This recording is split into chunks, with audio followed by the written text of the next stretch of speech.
Welcome, everyone. Thank you for joining our webinar today. Today's presentation is entitled Future of Blockchain and the Energy Industry. My name is Poe Leggett. I'm a partner in the Houston office of Baker Hostetler. I head the firm's National Energy Industry team, which was recently named by Law 360 as a Practice Group of the Year. We're going to be talking about a variety of aspects of blockchain today, but overall, the main theme is using it as a tool to reduce costs associated with regulatory and compliance record keeping.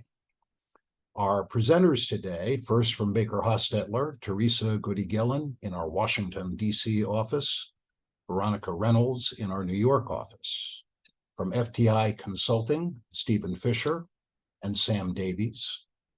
And from Gevo and Verity Tracking, Paul Bloom. In lieu of a further introduction, it will become obvious over the course of the next hour what they do, what their companies do in the blockchain space. Our program today will last about 1 hour. If you have questions during the presentation, you can type them in the question and answer box, and we will try our best to answer them at the end of the program. If we run out of time, you may feel free to contact us. Finally, a little bit of housekeeping. Comments made during this webinar are for informational purposes. They do not constitute legal advice. We are not your lawyers for this 1 hour. We are offering continuing legal education credit in several states. Please make sure that you complete the survey that comes at the end of today's program if you are seeking CLE credit. For that purpose, there will be 2 verification codes within our slide deck that you need to record and submit on that form. So please jot them down when they come on. Otherwise, they will be available only on the black market afterward. We will also be providing our contact information and follow-up email at the end of the program. Today's presentation will cover evolving industry trends, the blockchain and digital assets landscape, how blockchain has leveraged and can be leveraged to solve special problems facing the energy industry, how blockchain can be a catalyst for change, and how it can facilitate your specific goals to achieve greater efficiencies and improve profitability. In 1971, Coach George Allen said, "The future is now." Well, 52 years later, with blockchain, the future is still now. So let us begin by setting the stage.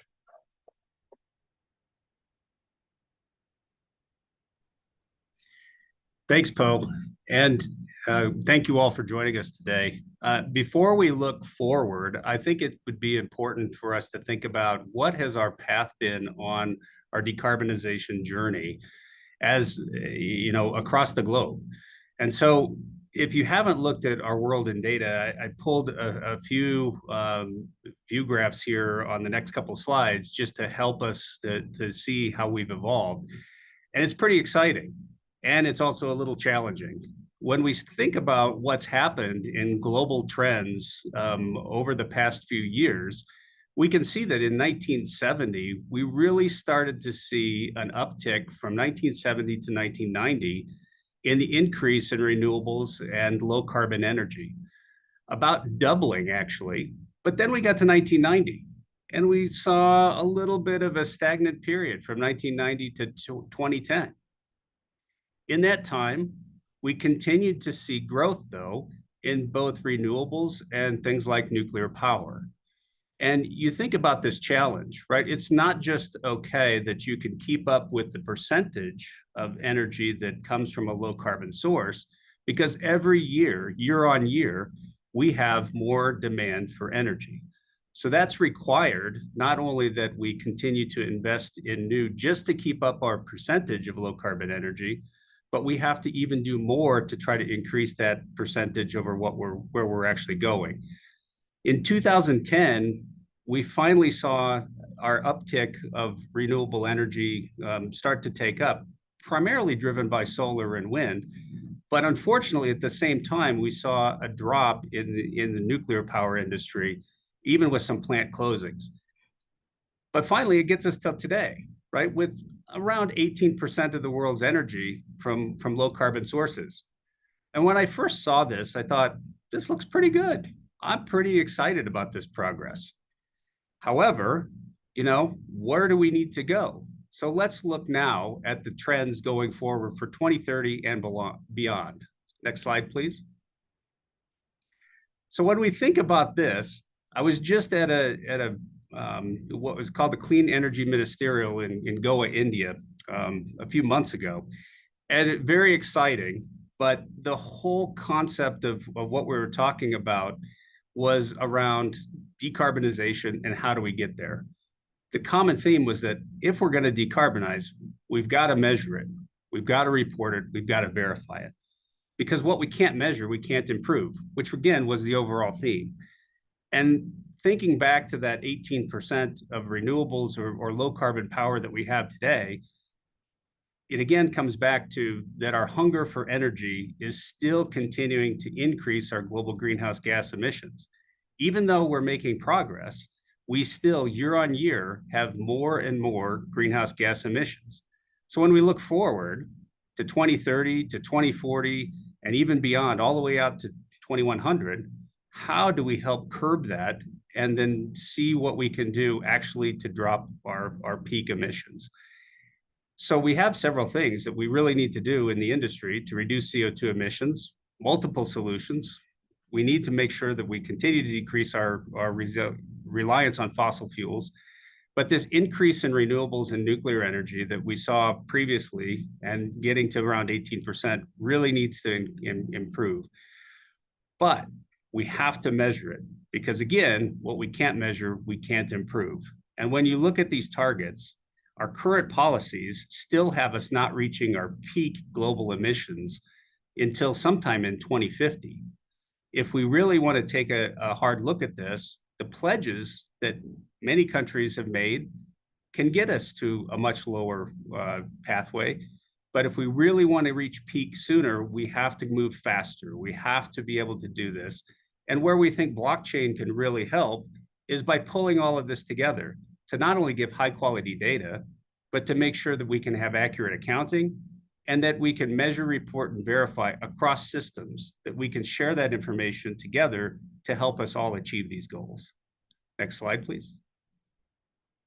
So again, at the risk of being a little redundant, even today, year on year, this is August 22nd or 22 to August 23, we continue to see our greenhouse gases go up. So where are we really looking for solutions? At Gevo, we're really working to move not just to net zero, but really to net negative. How do we start to reverse this trend? So just as a point of reference, you'll hear a lot probably today around carbon intensity. So how do we define carbon intensity?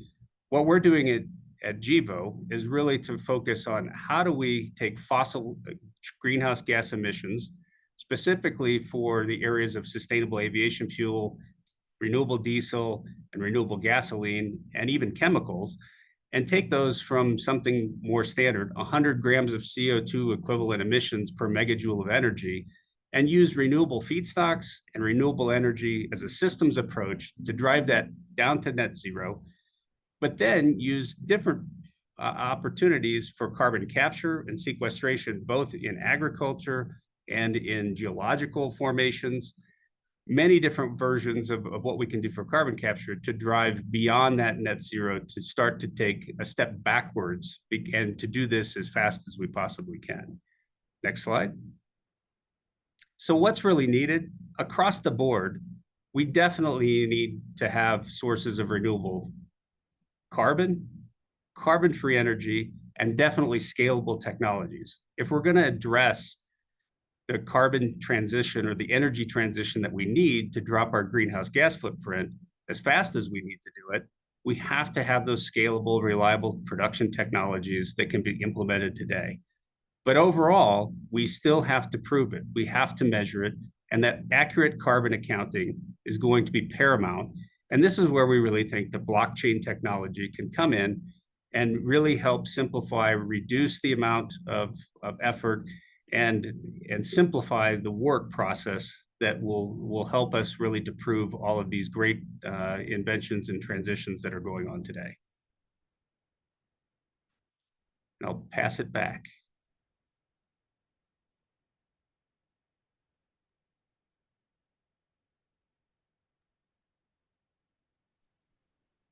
So next we are going to speak on the blockchain and digital assets landscape, looking at what Paul from Verity just spoke about, the current and near future state of blockchain tech and its adoption.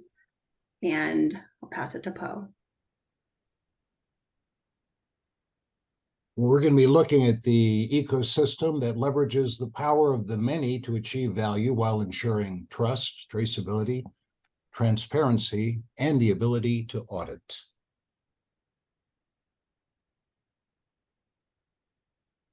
Well, hello, everybody. My name's Sam Davis, and I'm technical lead for blockchain here at FTI Consulting.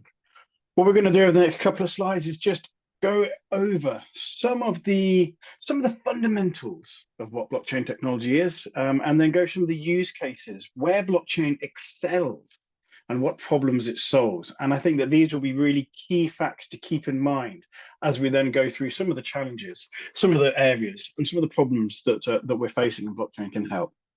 So first up, blockchain is not Bitcoin. Bitcoin is a use case of blockchain, and Bitcoin is a token of value that people can transfer. And we can extend that concept with blockchain so that we don't just use blockchains for tokens of value like cryptocurrencies and Bitcoin, but for data, for the execution of logic, and for communicating with different participants as well. Blockchain is a computer system that is made up of multiple different servers all working together.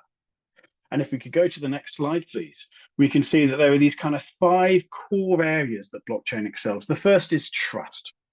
Trust is an inherent part of a blockchain network, backed up by the cryptography and backed up by the network, by the decentralized servers that make it up. It gives you this immutable proof of data and of execution. Because everybody works on the same platform, because everybody shares the same data and shares the same processes, you get fantastic traceability and transparency. You can see where has data come from, who has done what, who's allowed to do what, who's not allowed to do what. Because we've then got that trail, because we've got that traceability, it's fantastically auditable. I used to work for one of the large audit firms, and we use blockchain a lot because you could put this perfect auditable trail as who has done what, where's stuff gone, where's value gone, where's data gone. The other area that blockchain excels is with ecosystems. A blockchain of one is pointless. You need multiple participants on a blockchain in order to get its value. And this is the final area around value. Blockchains track value. They track things that are important. And that value can be a Bitcoin. It can be another cryptocurrency. It can be data. It could be access rights. It could be carbon credits, or it could be the execution of a program. So blockchain really, really excels around this concept of data, giving you trust and transparency and provenance, proof of where has information come from, who has done something to that information, who has processed it, and then who can access it and how that can be used in calculations. So if you try and keep in mind these kind of 5 core areas and the fact that blockchain is just this big computing network that we have, we can then apply those concepts to some of the problems that we have. Thank you very much, and I'll pass back then to Veronica for slide 11. Thank you. So for today's CLE participants, we have our first CLE code, which is blockchain 123.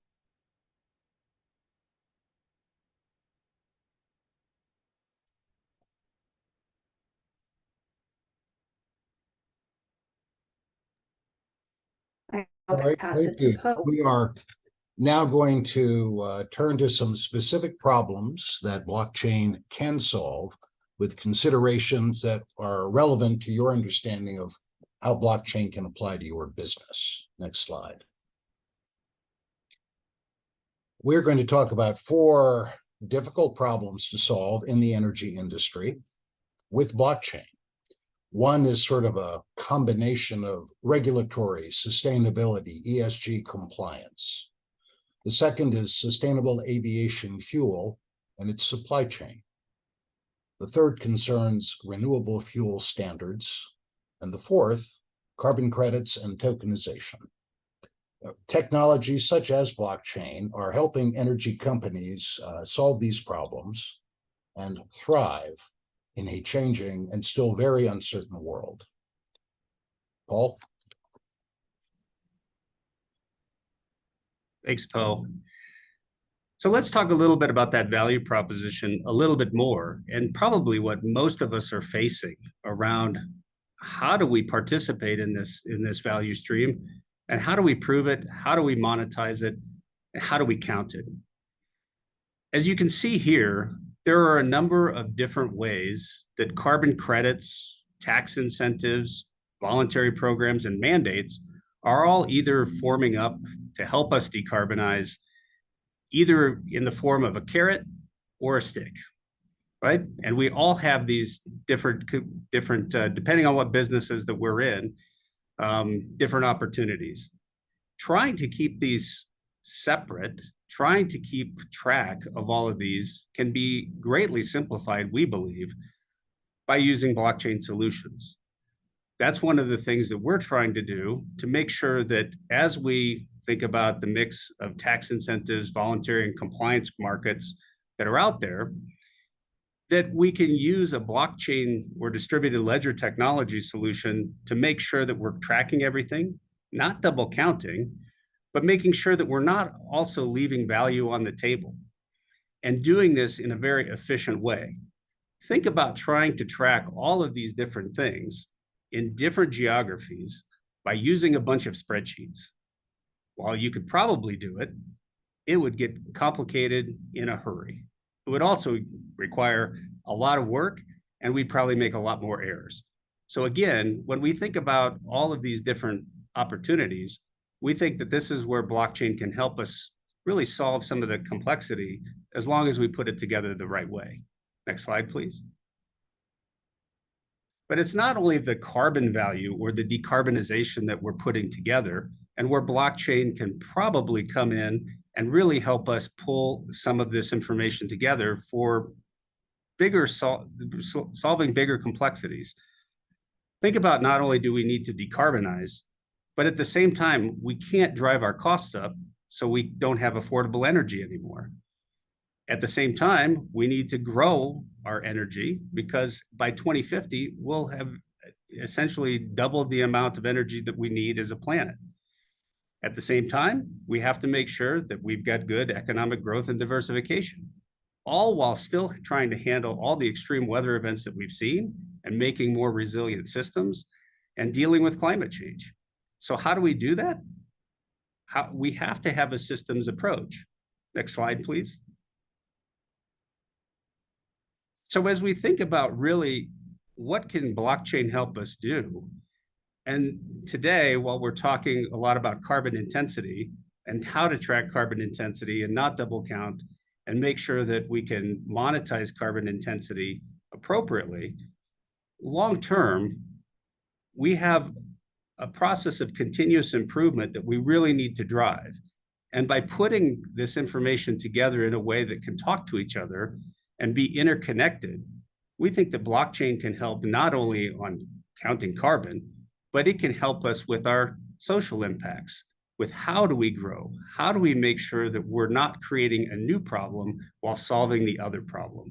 And this is really where we think today, starting with carbon intensity tracking, but moving more into tracking of ESG and really understanding how these systems interconnect, along with other digital solutions, combining things like AI, can help us pull all this together. Again, this is one of those areas that is developing today and very exciting as we think about how do we solve all these problems simultaneously and do it in a very cost-effective way. Next slide.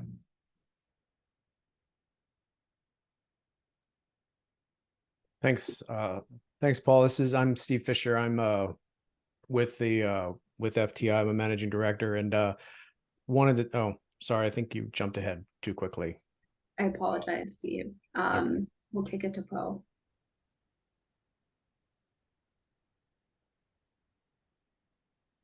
Poe, I believe you're on mute.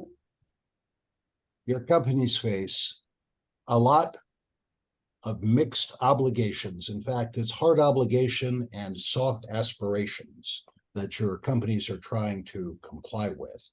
And how you present to investors and the public what your companies are doing in the energy transition is increasingly going to be scrutinized by the Securities and Exchange Commission, the Federal Trade Commission, state regulatory agencies, and even private lawsuits alleging greenwashing. The problem you face is simply this: if you're just going to boast, you're going to be toast. But if you can measure, it's a treasure. And blockchain provides you with the ability to measure and document and verify what you're doing in the face of an increasingly skeptical audience out in the public and in the government. Steve? Thanks, Poe. Yeah, and to kind of call back to a few things in the deck is when, Paul mentioned these drivers of change. These are forces that are really transforming the way we do business, the way we look at the future. And, when you can look at ESG from a technical sense, there's a lot of reporting tools out there, a lot of competitors trying to kind of get the mind share of how we output. And there's a lot of standards bodies in which you have to comply with, sometimes multiple ones, lot of complexity. And as Paul liked to say, it's with spreadsheets, it gets very, very complex and a lot of error prone very quickly. So with ESG, you need accurate counting, and that's what blockchain really brings to the space. When you think about the tokenization of certain parts of energy, you're going to need aspects of track and trace for supply chain. You're going to need to track carbon usage, as well as even labor practices. The beauty of blockchain is the transparency and the trust that is there. And especially as we bring in more AI systems, trust in the AI as well will be required. And it'll be provable data by using these decentralized networks, and it will help with liability issues and those organizations that are going to have to be prepared, because you don't want to be the one that is fined and learns the hard way. So I think it's a very powerful message to bring, that thinking forward and really looking outward at the rate of change that is happening right now, we're able to really take blockchain into the ESG space and provide a tremendous amount of value. So Paul, you want to take the next one? Sure. Thanks, Steve. So this is really exciting, obviously, for Gevo and Verity, as this is a real life problem that we started out with several years ago, thinking about the sustainable aviation fuel industry and what's required. You may know that the sustainable aviation fuel, there are a number of programs already out there where, how do you do your carbon accounting? It definitely matters. And those rules and policies are being developed and updated all the time. So how do we navigate that? But overall, the issue is, how do we go through a very diverse supply chain and make sure that we're counting carbon intensity and other environmental attributes at every stage, so we can make sure that we're delivering value to final customers. So the real problem that Gevo faced, and where we said, okay, this seems like a great spot for blockchain solutions to come in, is how do we connect the field level, basically feedstock, all the way to a corporate customer who are flying aircraft who want to count their Scope 1 emissions, and passengers flying on that aircraft who want to count their Scope 3 emissions. And make sure that there's no double counting through the entire value chain, and that everyone is monetizing tax compliance, voluntary carbon credits appropriately, and we're rewarding farmers, we're rewarding renewable energy providers, everyone who helps to make this system real and to deliver those low carbon products at the end. So we had to go back to the field level. We said, hey, this is a great place for blockchain to help.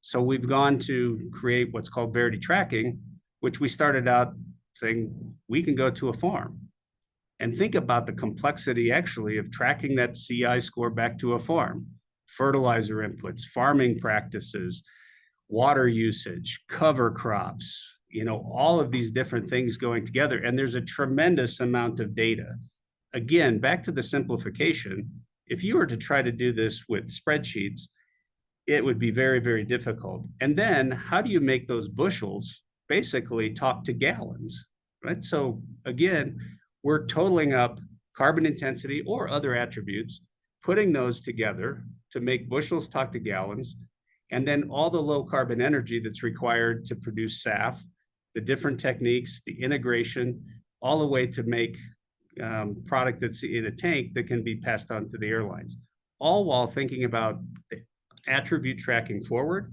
and simplification of audit, verification, and reporting backwards.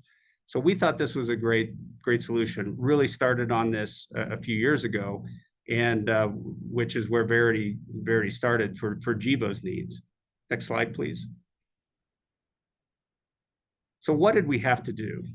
We had to create Verity Tracking, which our mission was really to commercialize distributed ledger technology so we could take carbon tracking and put those together with verified sustainability benefits, really to the benefit of the customers.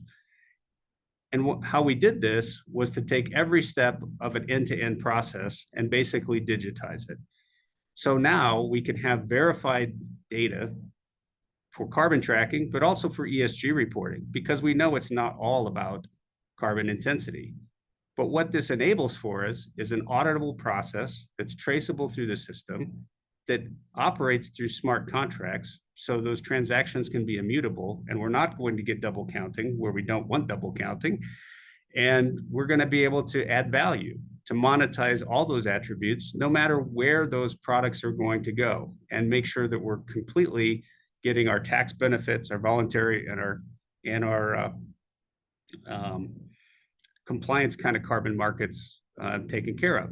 What we've also done is built in life cycle assessment tools like Argonne GREET. In this way, we can not only have all that data, but we can start to calculate CIs and make sure that those can go through all the way to final products. So we're very excited about this. And what we basically found is that while we had to do this and take this extensive network and basically make a digital twin enabled by blockchain, now we can do this with much less work, much better accuracy. And we feel that this solution will really be transformative for how sustainable aviation fuel can be tracked. On the next slide, what we've also found out is that the solution we created for Gevo is really a solution that can help many who are in the net zero economy. How do you take a distributed supply chain and really look at how can I count, track, and value this no matter what I'm doing, from feedstock through processing, transportation, end consumers, and then reporting. And when you think about that, this is where we get very excited and why we've opened up our Verity Tracking business, not just for Gevo's needs, but for the industry at large. And now I'll pass it back. Thank you, Paul. So we heard Paul talk about horizons, what's on the horizon for the future. And we heard from FTI talk more about implementing this technology in specific ways. And we've generally been talking about the problems it can solve and the efficiencies it can bring. What I want to talk about next is potential to optimize carbon credit markets in a way that might be a little bit more familiar to you if you're familiar with traditional cryptocurrencies.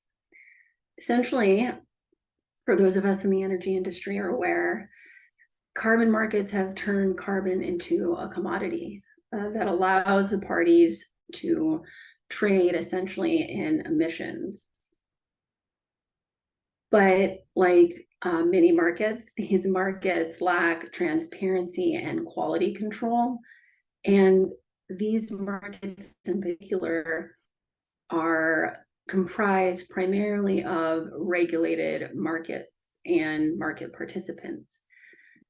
These carbon credits can be represented in token form, so a derivative asset that is issued on what we call a permission list, which essentially means a public blockchain where data from the blockchain can be written by various parties and read by various parties, which brings several benefits, including access to information. So you get that increased access to transparency. You get an increase or an improvement in collaboration. Everyone can see the data. Therefore, you level the playing field for multiple parties. And in particular, you can make these assets, these derivatives of carbon credits, take it outside the current more private ecosystem and make it available in a much bigger way to the public.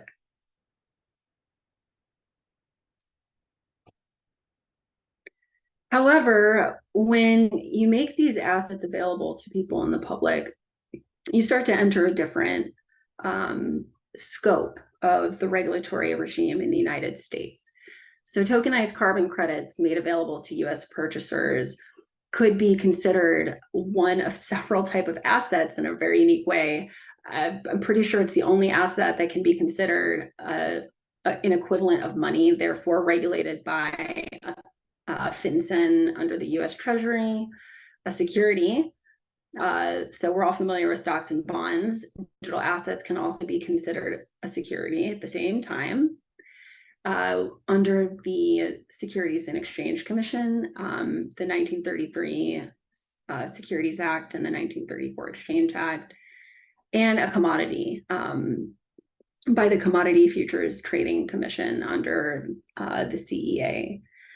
So when we're looking at these issues, there's several different types of risks that can emerge, and we'll go through 3 of those. So first, we'll look at FinCEN's oversight of digital assets. So starting at the base, FinCEN has found that what they call convertible virtual currency, which is a specific type of virtual asset or digital asset, it's in the language we more commonly use. What convertible virtual currency or CVC is based on a specific transaction or set of transaction. It's an analysis of digital assets that actually qualify or are used as a replacement or the equivalent of currency. And when an asset qualifies as CVC, there's the potential that the company that's issuing or transacting in these assets qualifies as a money services business, specifically a money transmitter. This regulation potentially gives rise to criminal penalties. And so understanding if this is an area that your business enters, understanding the scope of these regulations, whether or not the tokenized assets that you create actually do qualify as CVC. As I said, it's transaction based. And so working with competent counsel to look at the specific nuances of transactions, how the parties are using assets, how the assets is critical to understanding if this regime does or does not apply. And I'll pass it to Teresa.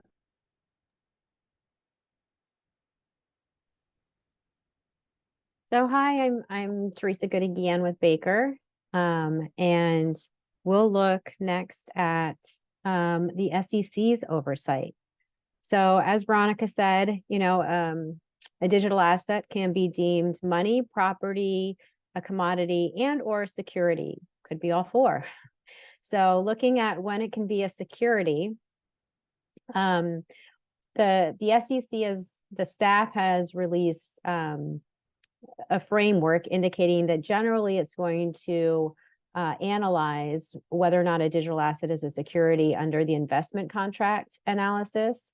And so, as Veronica said, a security can be a stock, a bond, and a whole slew of other things, including evidence of indebtedness, an investment contract, a note.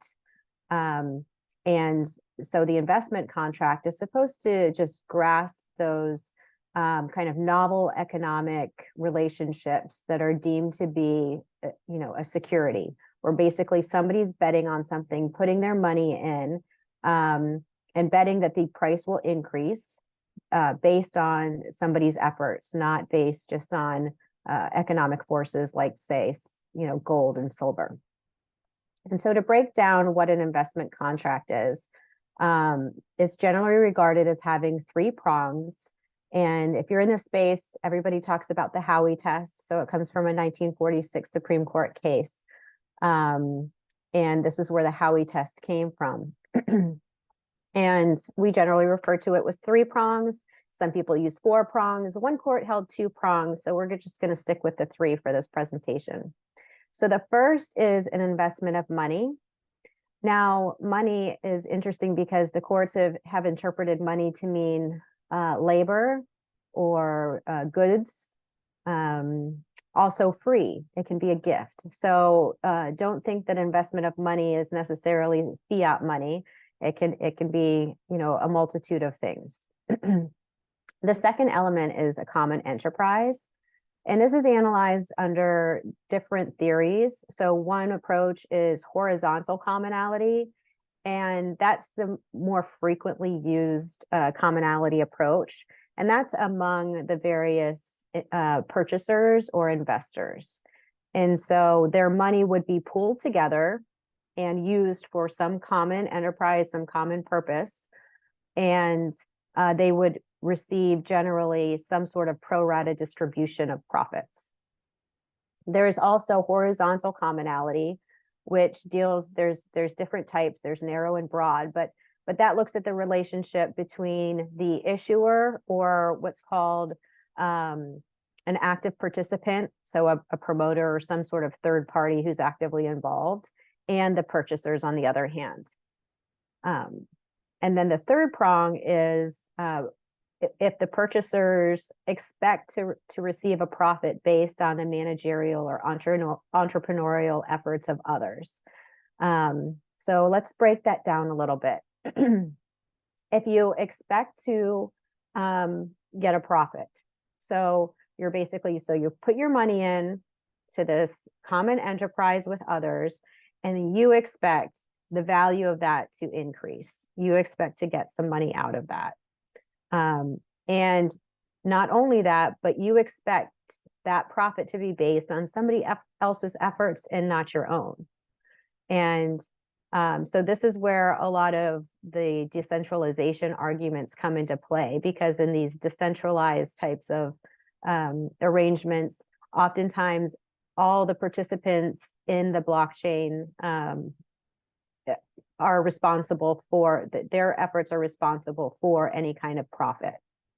Now, remember that profit is something not based on just the economic forces. So it's not just supply and demand impact the price. This is, a true profit where the value increases based on other factors, and particularly based on somebody's specific efforts. And there's another case that people often refer to here with United Housing versus Foreman, which talks about the fact that if you use something for consumptive purposes, like a house, for example, while you are hopeful that the price will increase and at the end of the day you'll make a profit after selling it, the main purpose of that is to find housing. So that would be an example of something that's consumptive use, and therefore that would not be profit, because it's for consumptive use primarily and not for profit. So issuers of these tokenized assets have been subject to various SEC actions holding that they are securities and therefore have to be offered and sold pursuant to the securities rules. And just the very basic 30-second primer is, if you have a security and you offer or sell it, it either has to be registered. So think of like an IPO, all of those, formal statements and papers and disclosures that you have to produce, or it has to be offered and sold pursuant to an exemption from registration. And so a lot of these actions have been because it was not sold pursuant to an exemption and it wasn't registered. Because remember, the main purpose here of the securities laws is to to ensure that there are no information asymmetries between the issuer and the purchaser. And so if we go to the next slide.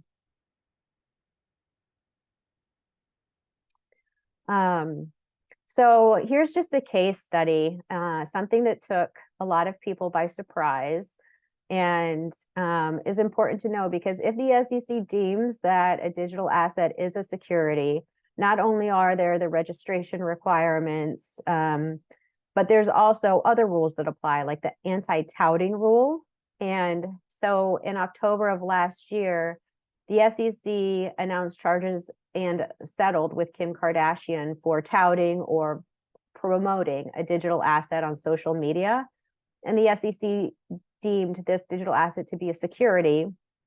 And while she may have complied with the Federal Trade Commission advertising rules, she did not comply with the securities law disclosure requirements. So when you receive payment for touting or promoting a security, not only do you have to discuss that you receive a payment, but you have to also disclose the nature, source, and amount of that compensation. And there have been several cases against people who are very well known and influencers, as well as sports individuals, for touting without disclosing all of the required disclosures under the securities laws. And if we go to the next slide. So the CFTC, the Commodity Futures Trading Commission, also can deem something a commodity. And there are cases in the past where the SEC has taken the position that a specific digital asset is a security, and the CFTC has taken the position that that exact same digital asset is a commodity, and brought in for their own enforcement actions. So a commodity is very broadly defined. The first is a pretty narrow list of just enumerated agricultural goods.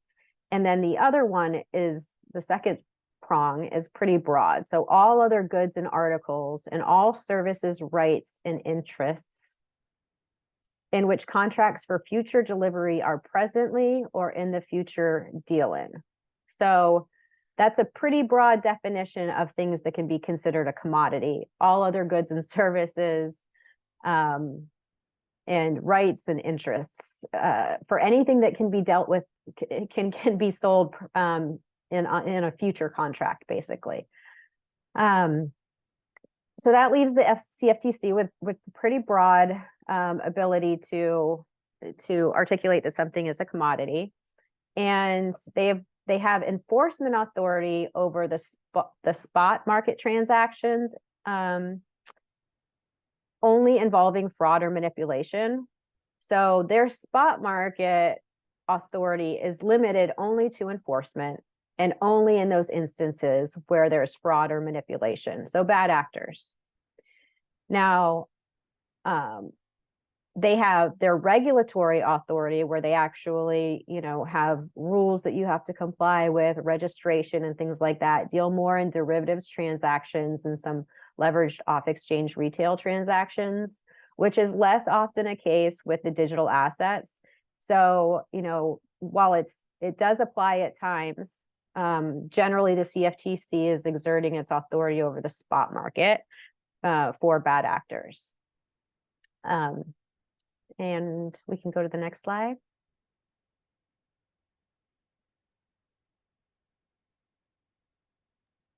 And so with that background, I'll kick it back to Veronica for other legal considerations. Thank you, Teresa. And I've gone off video, but I'm getting a note that my connection is unstable. So I'm going to kick it back to you, Teresa, to cover these. Oh, we hear you fine. Oh, you do? Great. Okay, so something that comes up a lot in these commercial transactions, whether it's involving digital assets that are tokenized, or we're storing data through tokens, or working with blockchain generally, there's very specific considerations that come up in the commercial context between parties. So something that you want to keep your eye on and take a deeper look at we really look at this in two ways. So one, yes, how you set up the contracts. Here we have a list of really, kind of more material and common provisions that often need some zhuzhing when you're working with crypto and blockchain. Reps and warranties, including making sure that the parties, attest to being familiar with the blockchain technology. If you're working with, transacting in digital assets, being familiar with the underlying, third-party wallet technology, and disclaiming responsibility for the third-party wallet provider tools. And then you also want to look at, reps and warranties that disclaim liability for certain being responsible for being compliant for the other party's obligations under some of the regimes we just talked about, whether it's FinCEN, the SEC, CFTC. We didn't go into the IRS, but there can be considerations there too, both in terms of tax, but also how the asset is potentially categorized as property, as Teresa mentioned. Liability disclaimers, disclosures that you would want the other party to make. Again, going back to the regulatory regime, has the counterparty made sufficient representations or disclosures regarding their compliance, their due diligence, and it's specifically risk allocation as well when you're looking at this. So these are just a couple of examples. There can be several others, and I think the other important component in working in the commercial setting, working with parties to create these technologies, it's really bringing in your legal counsel at the very beginning. And we're going to talk about that a little bit more at the end, how we work together. Because there are ways, once you build your whole product, you ideate it, you build it, and you get it ready for market. We often get clients come to us and, okay, how do we make this compliant? And we certainly will work with clients where they're at. We're very adept at doing that, problem solving, strategizing. But in my experience, and Teresa's much longer experience, when you come to us early, you can often save in costs, and we can issue spot at the very beginning to help you create a solution that is compliant from the start. We're very, actually, especially for lawyers, adept at understanding the underpinnings of the technology and being able to work with your product team to change without changing the how the end product, right? What you're trying to do with blockchain, making subtle changes to the underlying technology that either makes it compliant or maybe potentially in some best case scenarios not subject to a certain legal regime. So these are just some examples of ways working with competent counsel can help bring your project to life, but also save you in costs in the big run and reduce liability. And now I will pass it. I won't pass it to myself. Our next CLE code is Energy 456. That's Energy 456. And I will pass it back to our narrator, Poe. Unmuted this time. As you've seen, blockchain enhances collaboration. The three host organizations for this webinar have collaborated to give you illustrations of ways that blockchain can solve some complicated problems, reducing inefficiencies and enhancing values for your companies and your clients. Let me now turn it back to Veronica to take us through the organizations and then for Q&A. Thank you so much, Poe. As I just mentioned in the previous slide, what we're going to talk about next is how our three organizations can work together with you to bring an idea from the ideation phase all the way to launch. I will, in terms of Baker Hostetler, the team presenting today is the energy, white collar, and blockchain technologies and digital currents teams. However, we work with teams across our entire law firm. We have probably around 100 attorneys versed in various aspects of the law and how they apply to cryptocurrency. We have attorneys who have served in the Department of Justice as well as the SEC, regulatory investigations, litigation, enterprise compliance counseling. And so we can, and as Poe mentioned, a very highly ranked energy team, as well as white collar and a Chambers ranked blockchain technologies and digital currencies team. I will pass it to Verity to give an overview of their business. Yeah, thanks, Veronica. And it's just great to be with this team today, and always learning more, and really the power of three, I think is shining through. So I'll make a shameless plug for Gevo first, because we've really focused on our carbon accounting here, which is our Verity Carbon Solutions business. But if you check out our website at gevo.com, you'll see that we're focused on delivering solutions for SAF, for renewable chemicals, and in general, even nutritional solutions that can be fully decarbonized and help us not to just get to net zero, but beyond that to net negative. Specifically on Verity, we're really excited to open the door here and offer a little more help as we've helped ourselves with Gevo's needs. We now have figured out that this is a solution that many of us need in carbon accounting and carbon tracking. So very excited to work with FTI and Baker Hostetler to keep this moving and see what we can do for you. I'll turn it over to Steve. Yeah, I echo the sentiments. It's been great to collaborate with both of the firms here. And Sam and I are part of the blockchain and digital assets practice at FTI.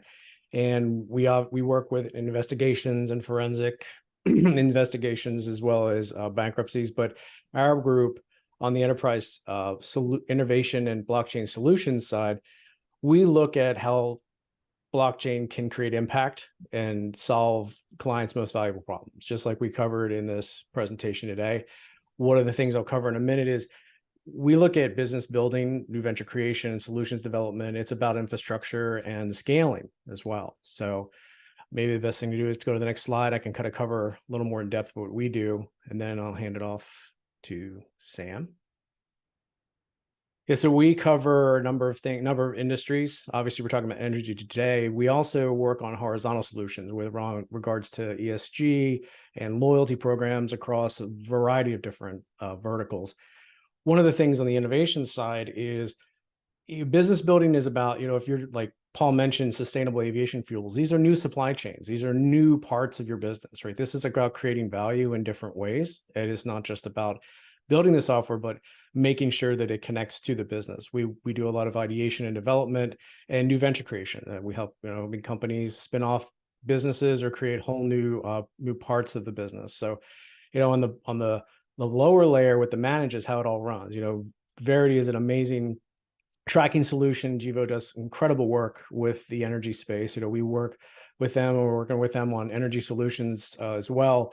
And for us, innovation as a service and other types of tokenization, blockchain as a service platforms, we really help clients not only just think about the future, but actually implement it. So I'm going to hand it off to Sam, and he can take the next slide and dive deeper into the aspect of of our BaaS. Oh, I'm sorry.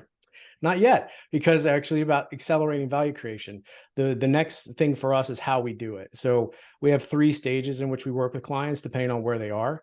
If they are exploring ideation, looking at the horizon of the future, trying to figure out taking 100 ideas to 2, how to take something into a prototyping phase, we have Ignite. And then we work with them to take that into a launch pad phase where they can then prototype and pilot it, and then accelerating it into a full production system. There's a lot in this slide, but it really is about meeting the needs of a client no matter where they are in the stage of their world. And we'll talk about a little bit about how we can work with you on the call today. But I want to hand it off to Sam to maybe talk about some of the blockchain specifics and the solution we work on. Thanks, Steve. One of the core pieces of technologies that we've been building out in this BaaS, our blockchain as a service. And this is a modular set of different components which really allows for the rapid deployment of a blockchain solution at enterprise scale. So we have all the different aspects that are required for a blockchain product. So looking at some of the data, some of the blockchain components themselves, smart contracts, analytics and machine learning, and then integration into existing systems. And by having this platform that we do, we can really rapidly work with clients and take their ideas to enterprise level deployment. So as Steve was talking about earlier, we've got Ignite, Launchpad, and Accelerate. And by utilizing these services, we can really push and we can really get clients up and running as fast as possible in a wide variety of different blockchain applications. We have done sort of work across supply chains, we've done work across analytics. And I think that one of sort of the most exciting areas of deployment for this technology is around ESG and carbon tracking, which I think is a lovely segue to our friends at Verity to go through their slide. So Paul, over to you. Thanks, Sam.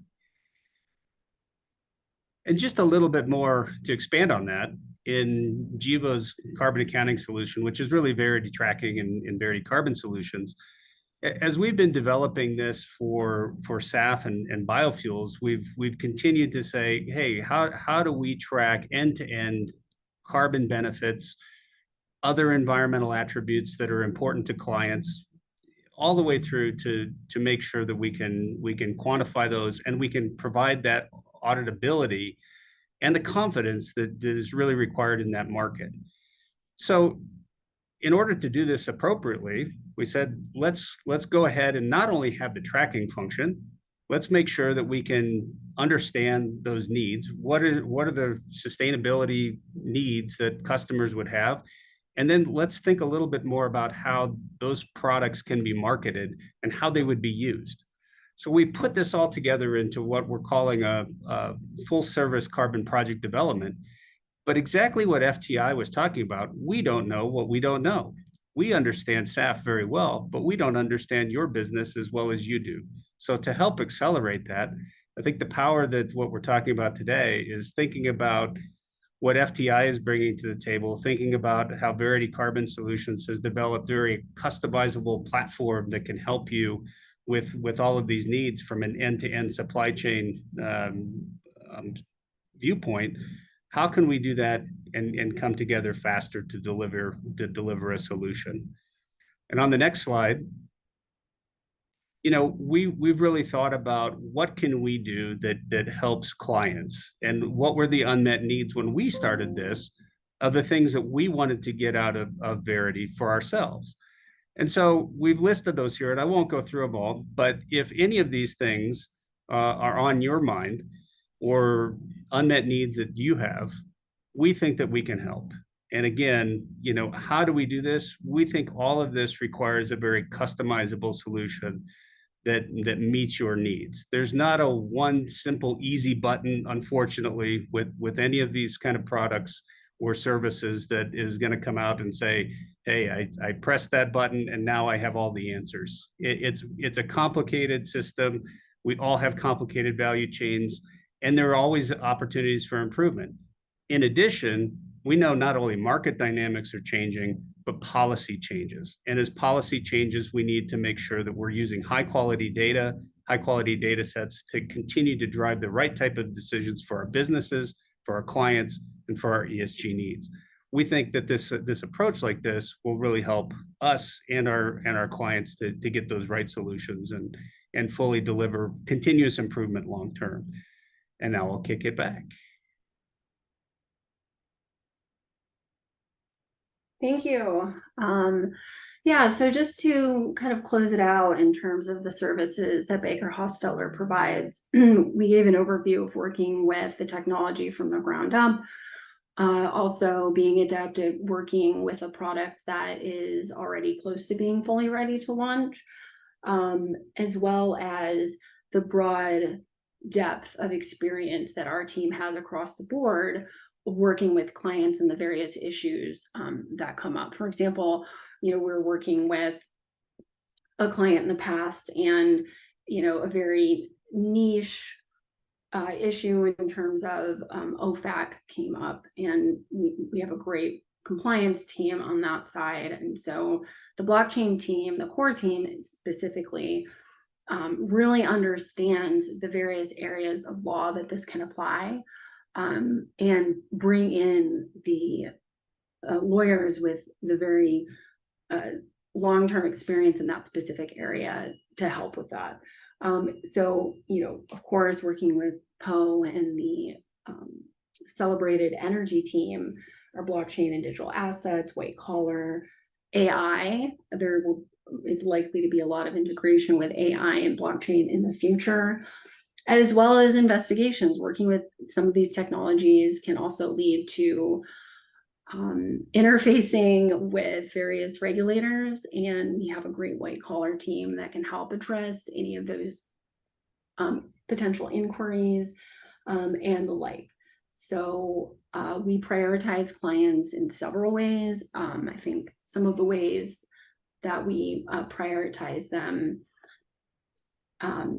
include really listening to the needs and providing answers that give clients a specific help them understand what specific course of action they can take, instead of just opining on the risks or, here's what could happen. We can really work with clients to help them understand how they can move forward.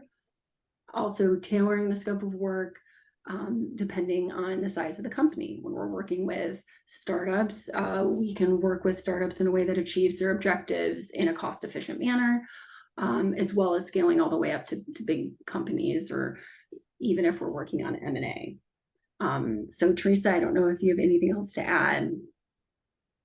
Yes, thank you. So in addition to what Veronica said, one of the key issues that Baker Hostetler brings to the table is its really in-depth understanding of the technology, because understanding the technology is really key to properly applying the laws. And because we have such great expertise in this area, we've worked with all sorts of different types of blockchain projects and digital assets. We really do have a good understanding of that. And we have such niche expertise in all the different areas of law that blockchain touches on. So blockchain isn't just its own area of law.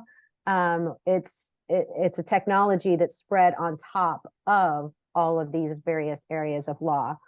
And so our practitioners are experts in the specific law, as well as experts in understanding the technology, so they can apply that specific law to the technology. And I think that that's really something special that Baker Hostetler brings to the table when we are counseling clients. Thank you, Teresa. We'll pass it back to Steve. And we would love to talk to all of you. It's really been a great hour together, and really appreciate your time and listening and learning on this. And you may ask, how do we get started with something like this? And there's a lot of complexities. So one of the things that we've come together to offer is a half-day workshop. What we do is work with the organization. There's a lot of drivers of change, like Paul had mentioned earlier. It's like understanding these possible futures and where your organization might be going. And those possible futures will require, because the rate of change might be long in the energy industry, people are looking at their innovation portfolios. They're looking at their investments, like, what do we need to do now in the next few months or the next few years, and start today. And what we do is we work to understand those possible futures and really work together to really do something that really transforms your organization. So I think there's some other, as I'll let Paul kind of talk about how Verity and Gevo come into this, and then Baker, but we do this together. And I think it's a really great opportunity to get to know your organization, your business, and the future that you want to use blockchain for. Paul? Trying to come off mute. Thanks, Steve. No, like Steve said, and what I mentioned before, we've learned a lot ourselves, and we continue to learn all the time as we work with new clients in the biofuels industry, but also in different spaces. But You know your business much better than we do, and we think that there's probably a large potential that some of the learnings, some of the capabilities that we've started to develop can help you as well. But this type of a workshop, we think would be a good first step, and excited to participate. And I think we'll all learn from each other in this type of an effort. I'll pass it over to Baker Hostetler. Very good. Let me make a quick last call for questions before that bar closes. But in summing up, while we await a question or two, let me point out that it was once said about Winston Churchill that he had 100 ideas every day, 4 of them good. Our 5 presenters have a far, far higher ratio of good ideas to ideas, as you've come to see. I want you to remember that you'll be getting a survey from us with the opportunity to put in those CLE codes so we can get you CLE credit, and you can reach out and contact any of our presenters if need be. And if you need help locating them, let Veronica know and we'll get you the information if for some reason it's not readily available to you. Let's do a quick check for questions.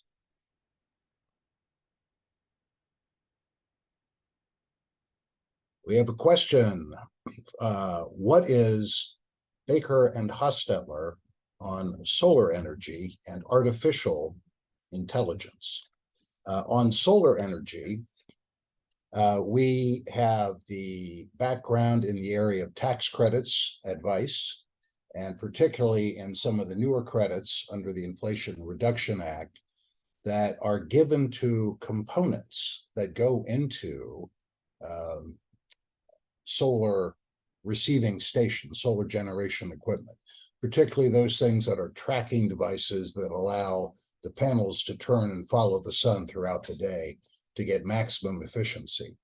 On artificial intelligence, I am personally stumped on that one, and we'll have to get back to you on that. Any other questions? Well, I can add one thing, Poe, if you'd like, for artificial intelligence, and Veronica, please feel free to pipe in. So we are very active in the artificial intelligence space, and we have attorneys, I'm not one of them, who specialize in this, and how AI, we're even using AI in the practice of law. And we have an incubator, which, you know, we've very highly technical, and we've kind of been a first adopter in various ways of using AI. I mean, in addition, like we have, I think we're the only law firm I know of who has launched its own NFT. And I know that there is a large number of clients who are building AI platforms. Some of them are just AI related technologies. Some of them also is AI built on top of blockchain, and we do those as well. So Veronica, can you add any more context to our AI practice? Thank you, Teresa. Yeah, it's just to say we receive a lot of inquiries. This is a very new area of law, and we've, you know, this year just seen a huge influx in inquiries related to this technology. And not only do we have great lawyers, but we actually have a really, really amazing sort of incubator program. It's called Incubaker. And so we can also work with clients and partner with FTI and Verity to help actually develop and create some really interesting solutions in connection to some of these legal issues. So putting that out there as well, because it's actually one of the reasons I joined the firm. It's a very well-respected area of our practice. And so we do invite you to reach out and talk about any of problems that you have that we may be able to help solve. Yeah, and specifically we do, and I have seen the monitoring, artificial intelligence, text generating, predictive models, code generating, decision making, image generating. So we've worked with all these types of artificial intelligence technologies. And I'll leave it there. I want to thank all of the participants for joining us today. And again, my very special thanks to 5 outstanding presenters. Thank you all. And we wish you well and hope to hear from you in the very near future. Thank you, Poe. Thank you so much, everyone. And last comment, please, everyone who joined today, take a look at Gevo's forward-looking statement. We'll leave it here on the screen for everyone to read through. And I believe that's all we had today. Thank you for the very thoughtful question as we wrap this up. Thank you, everyone. Good day.